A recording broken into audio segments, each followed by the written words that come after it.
Hi guys, welcome back to my channel. It's Carlton, Black Ops King, and you're tuned again to my YouTube channel.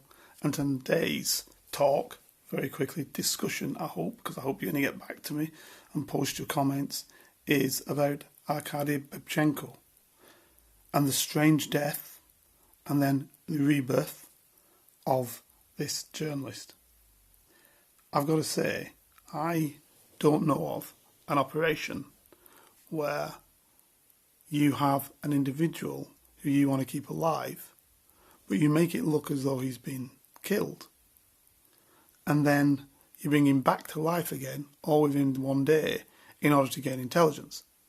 If you were going to carry such an operation out where you wanted to make it known that this man had been killed,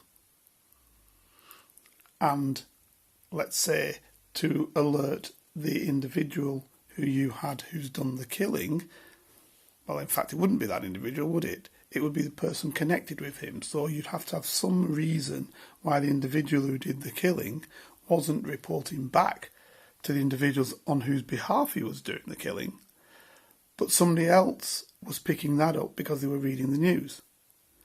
So there'd be no advantage, I would suggest, in all my years of being involved in such things, that you would have an operation whereby an individual is supposedly killed, and then within a day he's back to life again, and you have soaked up all the intelligence that could be soaked up from that operation.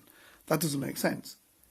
And if you're trying to keep the guy alive, why do you make it as though he's been killed? Because the guy who was sent to kill him would know he hadn't been killed, so he'd know that there'd been a setup.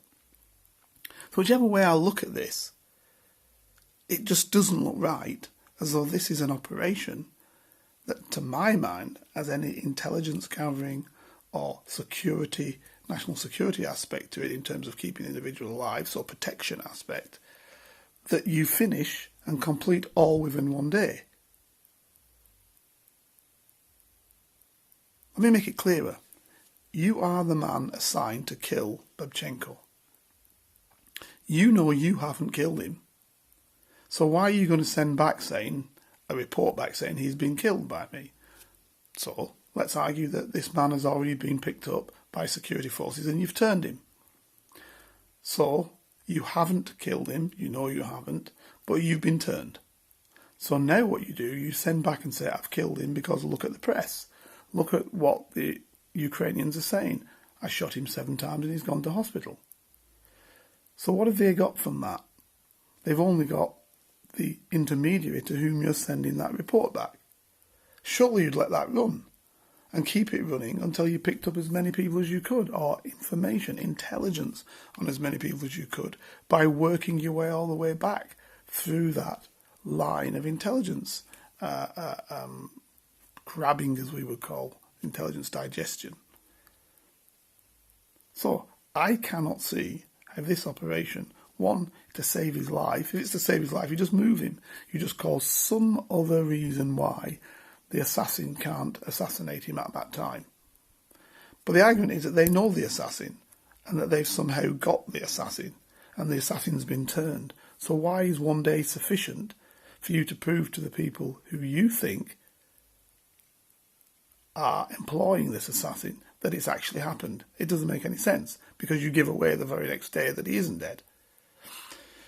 Listen, I open it up to your comment. Maybe I'm wrong. Maybe somebody out there knows more than I do. Maybe somebody has followed out this false flag operation before. I suggest to you that from where I sit, it doesn't look right. That's just one ex-spy's opinion. Comment below. Please subscribe. Give me your ideas. And let's debate this issue. This is Carlton, Black Ops King, signing out.